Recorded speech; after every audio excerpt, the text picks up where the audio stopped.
Hello, and welcome back to Baby Alias's stories. We now return to Quinn by Iris Johansen. Chapter 16. Catherine paused in the doorway, her gaze searching the room. Table 3. Yes, there he was. She'd had Venable send her a picture of Thomas Jacobs on her phone. He was a small, weary man in his middle or late 50s, dressed in a tux that looked a little too big for him. His thin brown hair was receding to such an extent that he was totally bald in the front, but his cheeks were as flushed as Gallo had told her, and his gray eyes were sparkling with excitement as he gazed at the dealer. He had a stack of chips in front of him, and his expression was totally absorbed. He might not stay absorbed if he saw someone glance in her direction.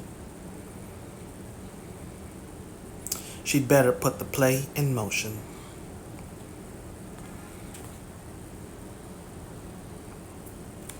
She glided forward, moving to the side to approach Jacobs from the rear. Be anxious. Let everyone see her concern. Okay. Stopped short as she pretended to see Jacobs. She inhaled sharply, her eyes widening with panic. Now clinch it. She ran toward Jacobs and touched his shoulder. No, Thomas, you know you can't do this. Her voice was shaking with emotion. Why don't you listen? You know what the doctor said about your heart. No excitement. This addiction could be the end. He was turning to face her, his expression wary. As soon as he saw her, he'd recognize her. She had perhaps 30 seconds. Do you want to kill yourself? Her tone was agonized. I won't let you do it. I know I told you I wouldn't stop you if you were this crazy, but I can't let it happen. He was looking at her face, and she saw his expression change as he recognized her. He jumped to his feet. Get away from me! You have to listen to me, Thomas. Her hands clasped his shoulders near his throat. I'm only trying to help you. The hell you are! He was trying to push her hands away from his throat. What are... Just leave here and we'll talk. Her grasp tightened, her nails pressing into his skin. You don't look... Thomas? His eyes were glazing. Thomas! Jacob's knees were buckling. He was falling. She instinctively put out her arm to catch him. No, be weak, be helpless. She let him fall to the floor as if he were too heavy for her to hold. She dropped to her knees beside him. No! Tears. That was always harder, but they came. She could feel the tears flow down her cheeks. Thomas! She reached out with a shaking hand to check the pulse in his neck. Strong, steady. He'd be out no more than 20 minutes, she told Gallo. Pardon me, Mrs. Brookman. A plump man was pushing his way through the crowd surrounding her. I'm the casino manager, Anthony Solano. May I help you? Your friend is ill. Your friend is ill? My brother, her voice broke. His heart. The doctor told him to stay away from gambling. He had his last heart attack after he lost at the Monte Carlo. She gazed pleadingly up at him. Can you do something for him? Catherine. Gallo was suddenly beside her, his expression mirroring frustration mixed with concern. I told you not to come, damn it. He doesn't deserve it. Is he dead? No, but his pulse is weak. I saw him fall and called an ambulance. They should be here any minute. He dropped to his knees and was searching through Jacob's pockets. He pulled out a prescription bottle and opened it. This has to be his medication. Put 2 under his tongue. She took the pills and did as he told her. Then she sat back on her heels, gazing at Gallo in an agony of despair. Why would he do this? Why wouldn't he listen? You've been asking that for 10 years, Gallo said grimly.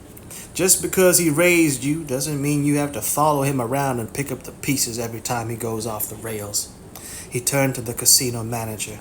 Do you have a defibrillator on the premises in case we need it, or do we have to wait for the ambulance?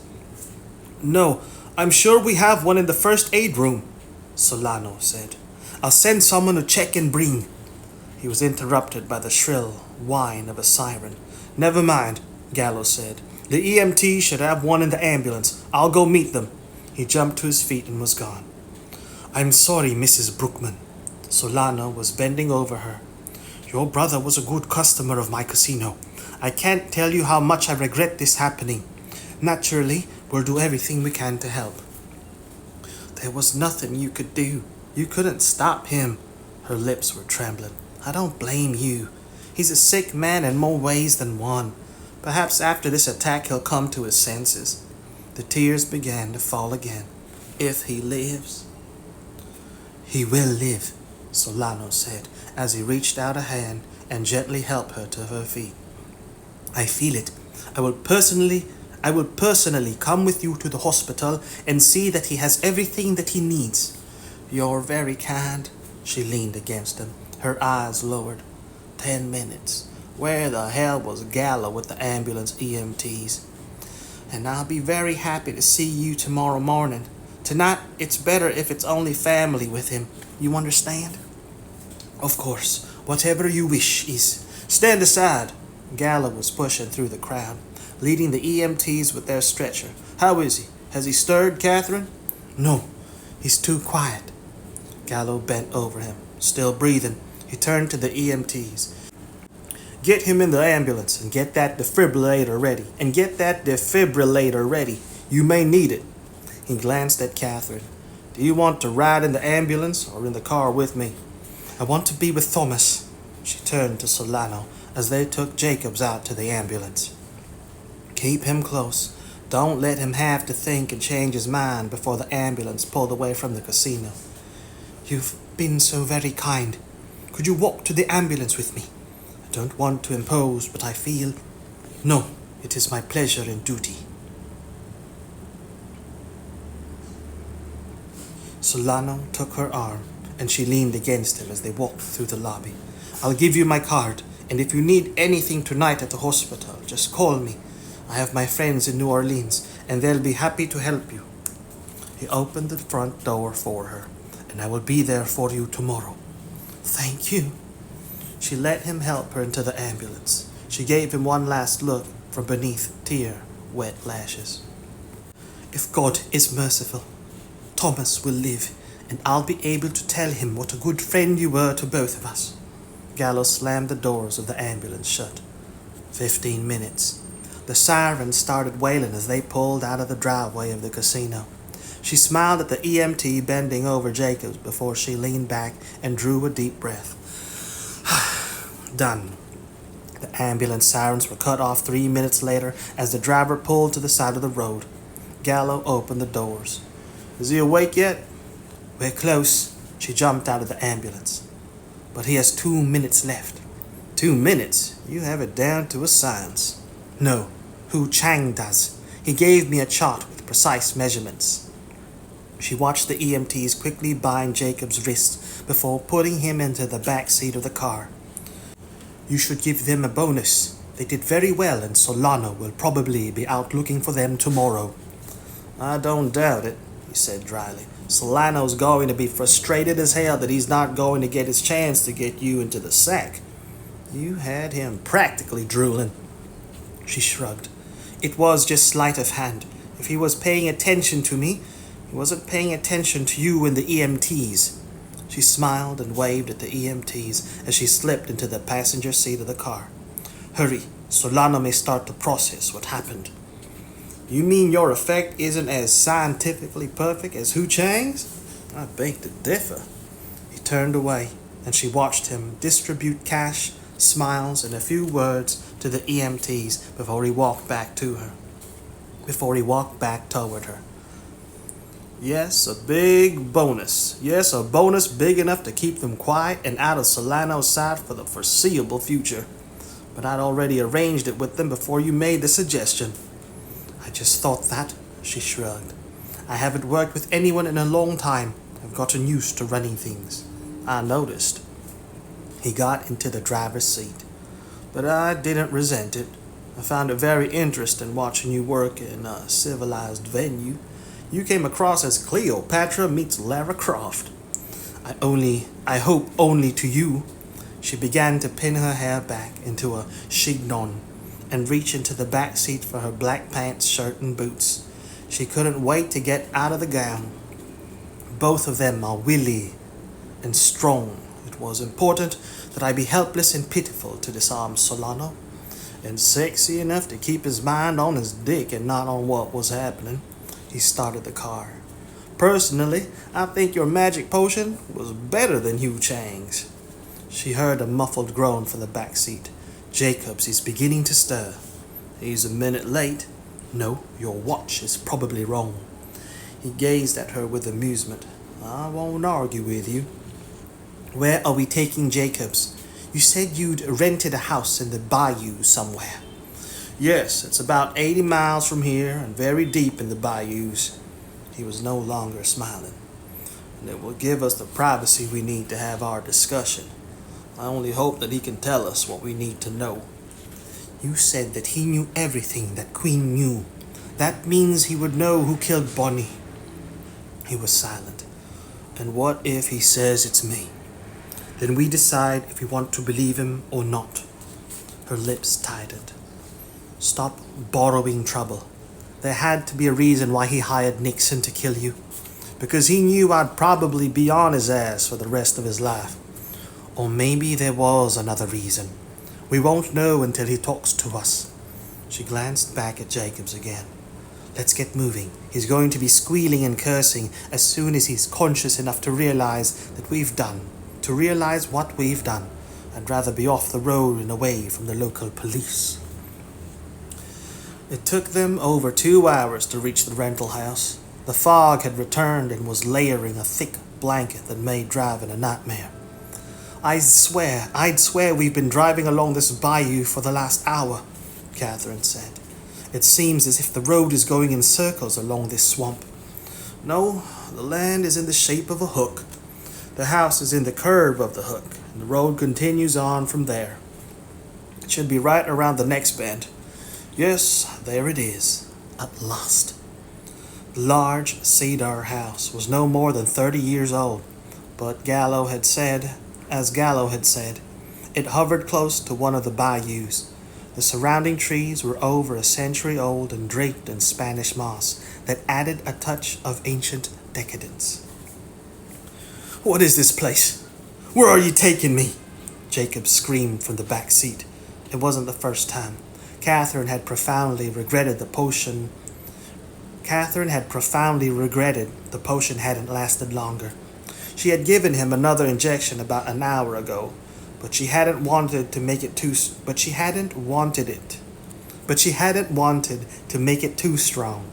She didn't want to knock him out for too long. You can't get away with this, Jacob started cursing again. The police are looking for you, Gallo. Do you think that you can just walk into my life and kidnap me?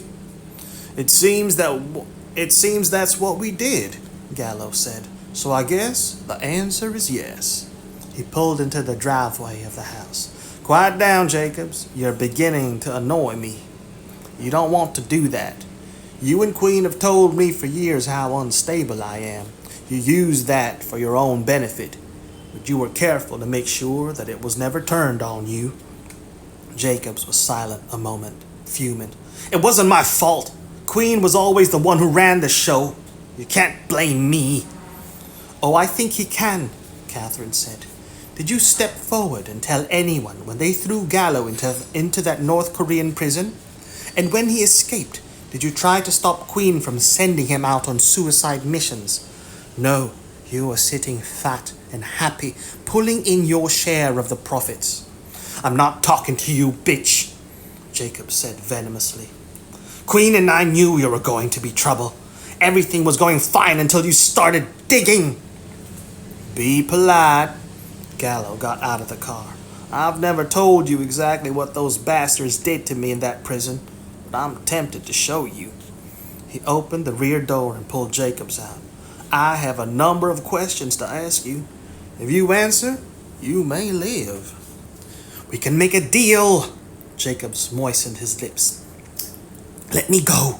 What do you care about me? It was Quinn who caused all your problems. Look, I have all kinds of contacts. I know every important drug dealer in the Middle East. You may have money, but I can make you richer. We'll talk about it. Gallo pushed him toward the front door. The key is supposed to be in the lockbox under the fourth windowsill, Catherine. He glanced at her and saw that she hadn't moved. Catherine?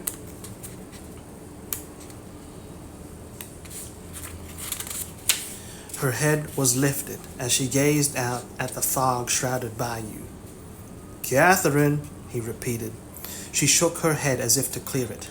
It's eerie here. For a minute I thought.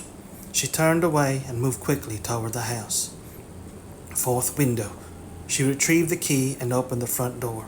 Pretty obvious. It's a wonder that the place hasn't been burgled or trashed. It's fairly isolated. He pushed Jacobs ahead of him. I'll take him to a bedroom and secure him. Then we'll let him be alone for a while to anticipate. He added softly, that was one of the techniques I became very familiar with while I was in prison. It always heightened the pain to have to look forward to it for the first time. You won't have to hurt me. I'll tell you anything you want to know, Jacob said. But you have to remember, Quinn was always the one who called the shots. That's hard for me to remember. Gallo was pushing him up the stairs. Isn't a silent partner just as guilty? The only difference is the lack of guts in execution. Catherine stood at the bottom of the stairs and watched until they disappeared around the landing. Gallo was furious.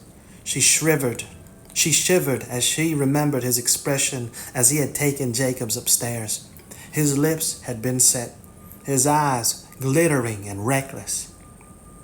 She had been looking upon the capture and questioning of Jacobs as a job, a project.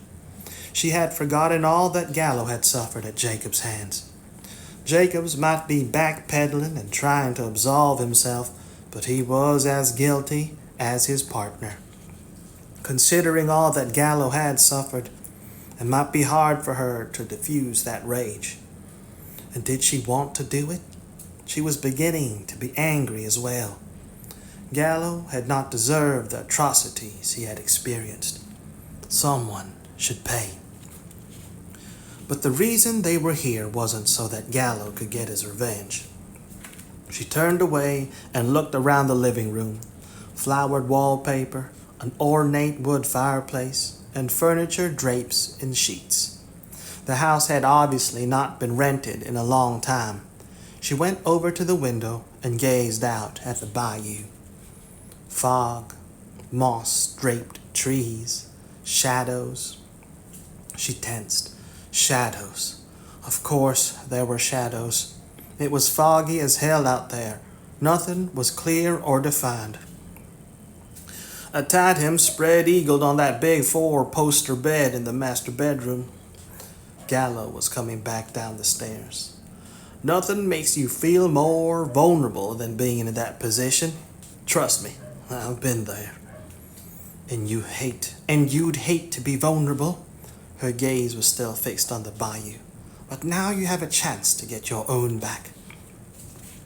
I thought that was bothering you. He was suddenly standing behind her at the window. You're afraid of what I'm going to do to him. Not afraid. I can understand. When I killed the man who kidnapped my son, I wanted the pain to last forever. But how you feel could get in the way. I won't let it, but not because I'm getting soft and mushy about the possibility of making him hurt. I'd relish it, but you're in this with me now, and it's disturbing you. He's right about one thing. He was never a prime player in any of this. If I find he has nothing to do with Bonnie's death, I suppose I can tolerate having him tossed into a federal prison for the rest of his life. She turned to look at him. I'm surprised. So am I. He paused. Will it be hard?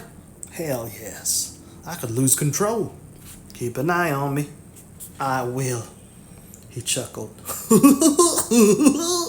Not if you keep staring out at that bayou. His smile faded. You've been... What's wrong, Catherine? I don't know, she shivered. I just feel as if someone was watching me. Someone or something. It's probably nothing. Who could be here? We weren't followed. He shook his head. Not unless they were damn good. They would have had to have been tailing us from the casino. It's not likely. Imagination? She tried to smile.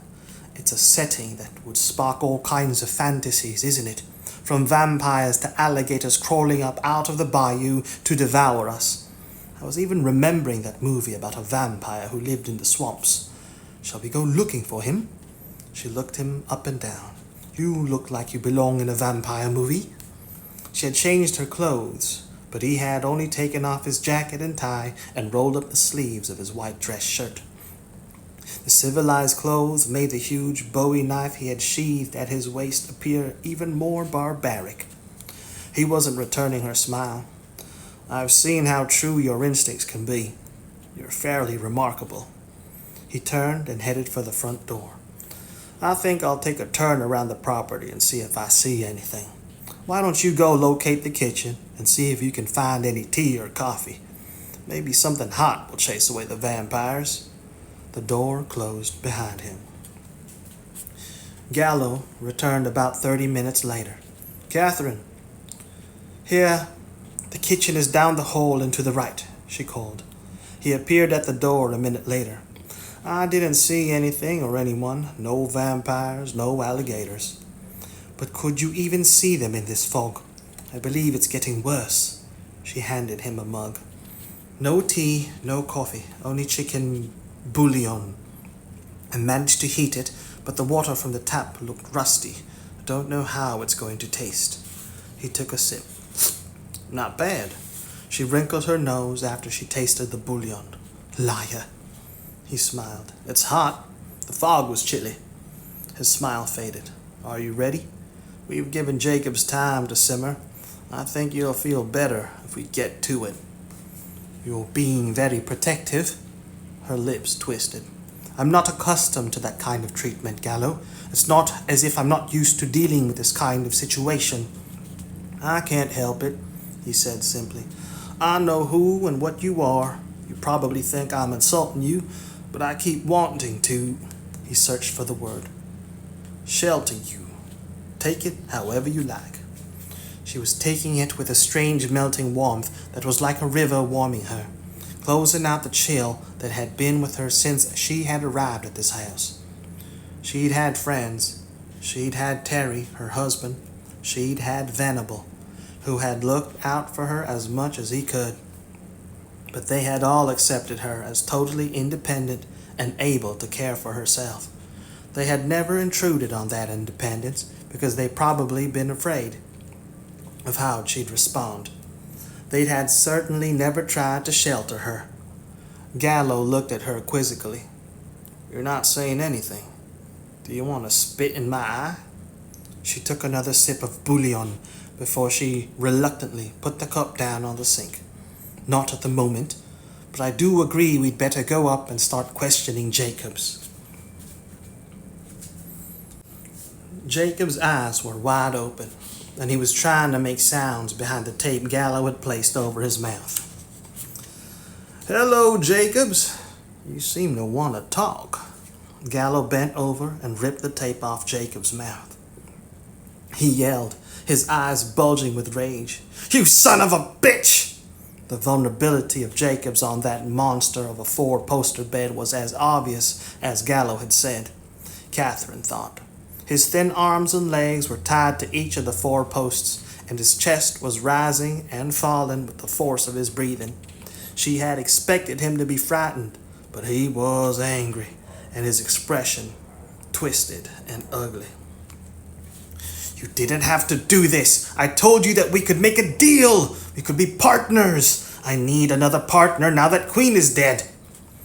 But I don't want you for a partner, Gallo said. All I want is information.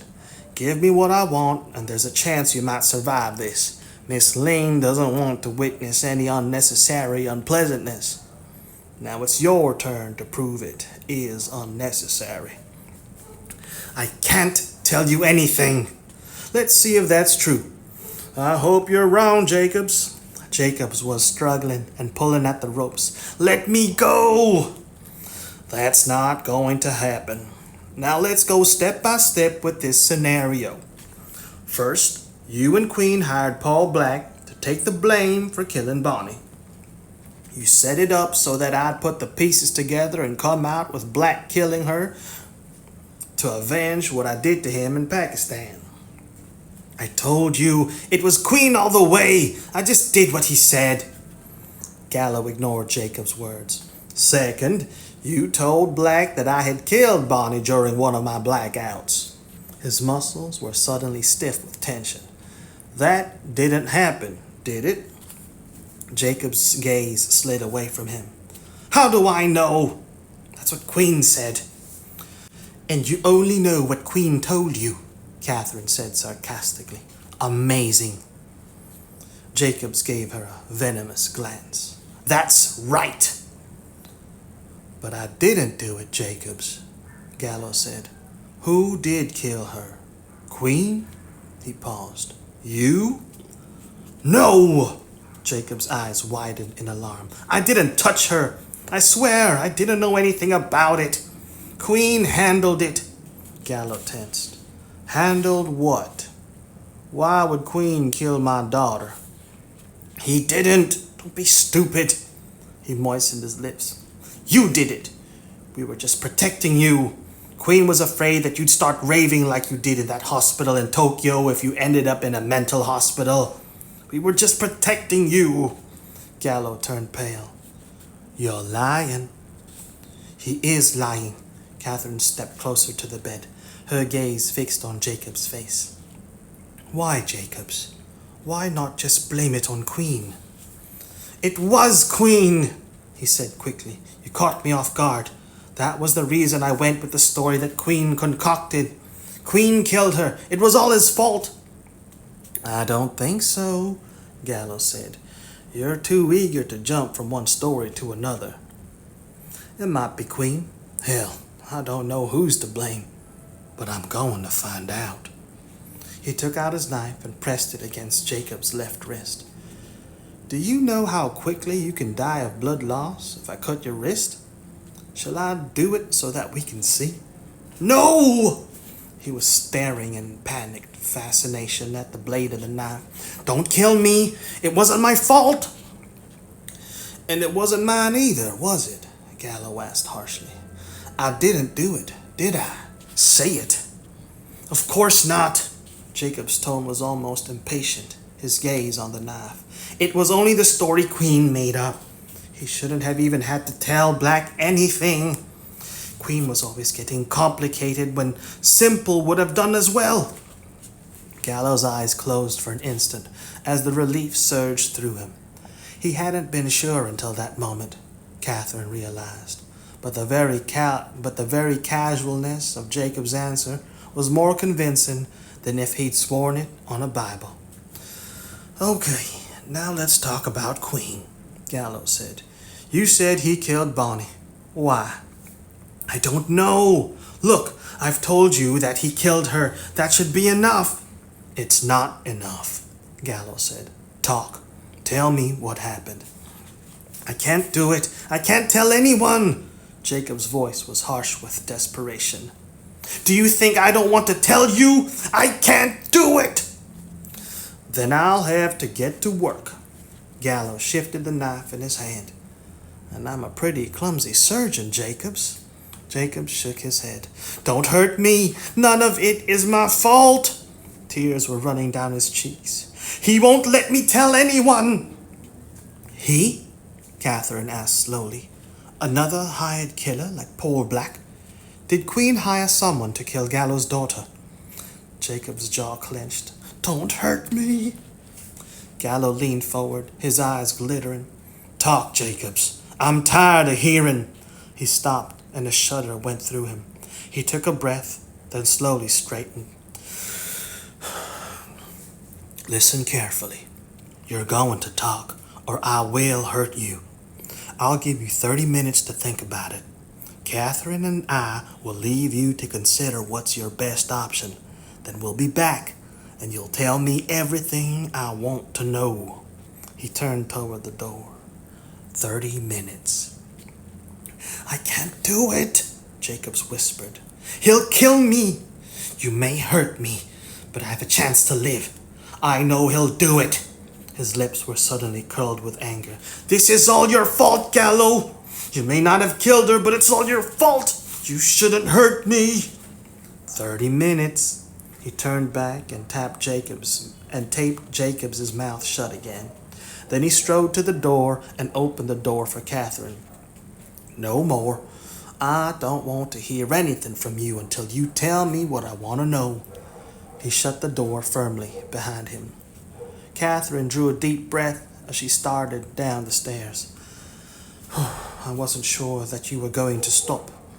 "Neither was I," he said grimly.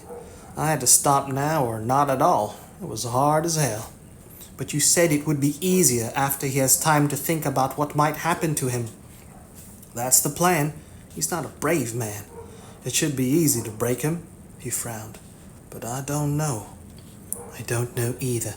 Catherine was remembering Jacobs' terrified expression. He was afraid. "And not of me." His lips tightened, which would have meant breaking him would have been twice as hard. "He should have been afraid of you. You were very intimidating." "Not enough." He had reached the bottom of the stairs. "But I will be when I go back upstairs. He has to talk." "So what do we do now?" "We sit in that drafty kitchen and have some more of that less than pleasant bouillon." He headed for the kitchen. "And we give Jacobs time to become terrified by his own imaginings." "Who is he afraid of?" she murmured as she followed him. "Was I right? Quinn did employ other killers for hire besides Black?" "But what's the motive?" Gallo shook his head. "I'm not making any more guesses. I've spent years wondering and guessing and trying to make sense of Bonnie's death. I have to know the truth." "One truth you do know is that you didn't kill her," she said quietly. "Thank God." He turned on the pan of hot water. "But that doesn't mean I'm entirely free of blame. Not with Quinn and Jacobs involved. By all means, reserve a little guilt for yourself. You wouldn't want to let yourself entirely off the hook." She sat down in the chair. "Gallo, just because they were part of your life doesn't mean a damn thing.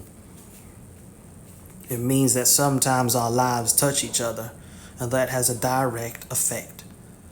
He poured a little of the bouillon into her cup. "And now you know that's true from your own experience." "And you know that's true from your own experience." She couldn't argue with him. Her life had touched Rakovacs, and it was Luke who had suffered. His lips twisted. "And the last thing Jacob said was that it was all my fault." "Bullshit. You don't know what he meant by that," Catherine said. "He was blaming everyone but himself." She sipped a little of the bouillon. "I hate this waiting. I hate this whole thing. I wanted Jacobs to break down and sing like a bird." "It won't hurt him unless he doesn't give me a choice." "And I won't hurt him unless he doesn't give me a choice, Catherine." "I know." And it wasn't as if Jacobs was some innocent victim. He had hired Nixon to kill them. And in spite of protesting his innocence, he had almost certainly been involved in Bonnie's death. The nightmare had gone on too long, and only Jacobs could cause it to come to an end. "But I don't have to like it. I hate hurting people." He suddenly smiled. "You'd rather I cut the bastard's throat and get it over with? You're a strange woman, Catherine." She shrugged. "I'm what life made me, just like you, Gallo. And you're not so." Her phone rang, and she glanced at the ID. "It's Eve." She pressed the button. "Where are you, Eve?" "About 45 minutes from you, according to the GPS." She paused. "Is everything all right?" "Do you mean, have we found out anything from Jacobs?" "Not yet." She paused. "Except that he said that Gallo didn't kill Bonnie." "And you think he's telling the truth?" "From what you told me, Jacobs is as much of a sleazebag as Quinn was." don't think he's lying. Catherine smiled at Gallo across the table. Jacobs may be a complete sleazebag, but he was telling the truth about that. And he's scared, Eve. He knows who did kill her, and he's scared shitless.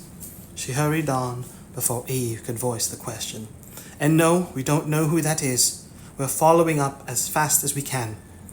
We may have something by the time you get here. I hope you do. She was silent a moment. If it's true, I'm happy for Gallo. But you're still skeptical. Oh, well, maybe Jacobs will be able to convince you when you get here. I'm tired of being the only positive voice. I've just had a depressing conversation with Gallo about touching people's lives and changing them for the worse. It works the other way too, damn it. Yes, it does, and you're proof of it, Catherine. I'll call you when I'm a few miles off your place.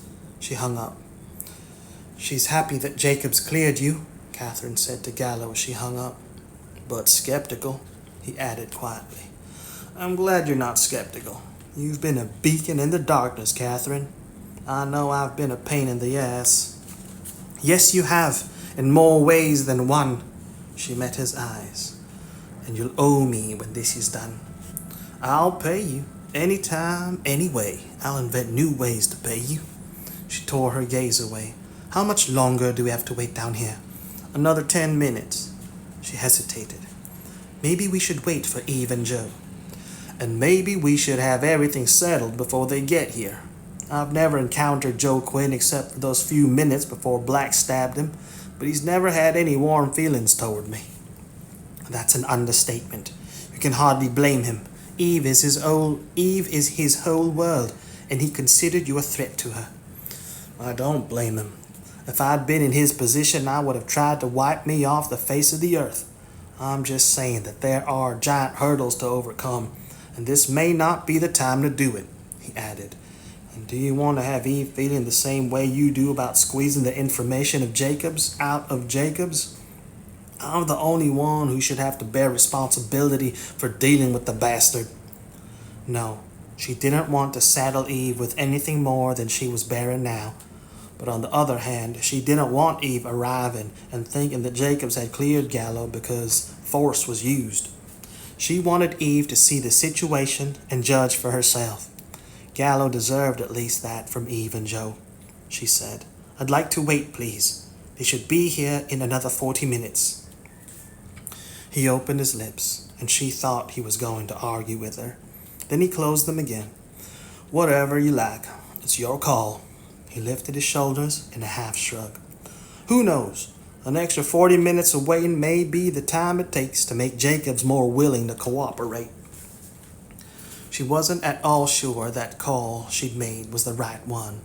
It was a delicate situation, and Eve and Joe were as strong-willed as Catherine and Gallo. It could all blow up when they came together. And I know why you made it, Gallo said softly. I believe you may have a protective gene or two yourself, Catherine. I do. I'm protective toward my son. She lifted the bouillon to her lips. You can take care of yourself, Gallo.